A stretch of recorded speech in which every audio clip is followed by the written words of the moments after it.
بعد اس کی ماں جیسے ہی یہ سنتی ہے تو اسے بہت زیادہ غصہ آتا ہے اور وہ سیدھی حمزہ کے باپ کے پاس چلے جاتی ہے اور جا کر اسے کہتی ہے کہ آپ کو کیا ضرورت تھی اس میڈل کلاس لڑکی کو اپنے گھر تک لانے کی، نہ ہم لوگ اسے جانتے ہیں نہ کچھ اور آپ لوگوں نے اسے ڈنر پارٹی پر بلا لیا ہے۔ جس کے بعد ہمدانی صاحب کہتے ہیں کہ مجھے تو نہیں پتہ، میں نے تو نہیں بلایا اور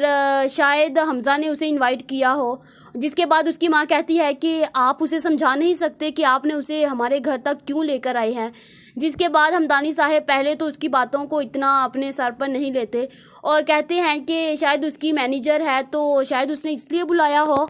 لیکن پھر حمزہ کی ماں جیسے ہی اس کے کان بھرتی ہے اور اسے بتاتی ہے کہ یہ لوگ آج ایک دوسرے کو پرپوز کر رہے تھے اور سب لوگ انہیں دیکھ رہے تھے تو اس کے بہت زیادہ کان بھرتی ہے۔ جس کے بعد اس کا باپ بھی اب غصے میں آ جاتا ہے۔ دوسری طرف اب سکندر بھی یہ ساری باتیں سن لیتا ہے اور جا کر حمزہ کو کہتا ہے کہ واہ،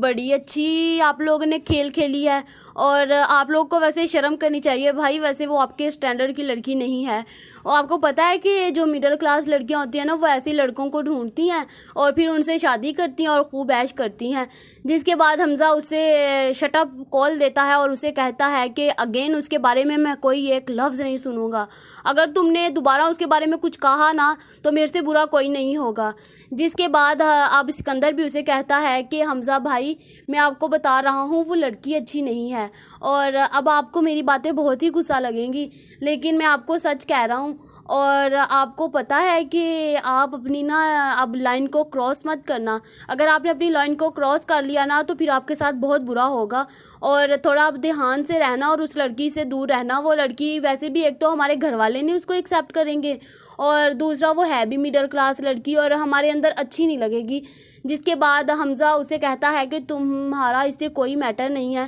یہ سب کچھ میری سردردی ہے، میں اسے شادی کروں نہ کروں، اسے اپنے پاس رکھوں نہ رکھوں اور تمہیں اسے کوئی فرق نہیں پڑنا چاہیے۔ جہاں پر اب دوسری طرف اب سکندر اپنے باپ کے پاس جاتا ہے اور جا کر اس کے کان بھرنا شروع کر دیتا ہے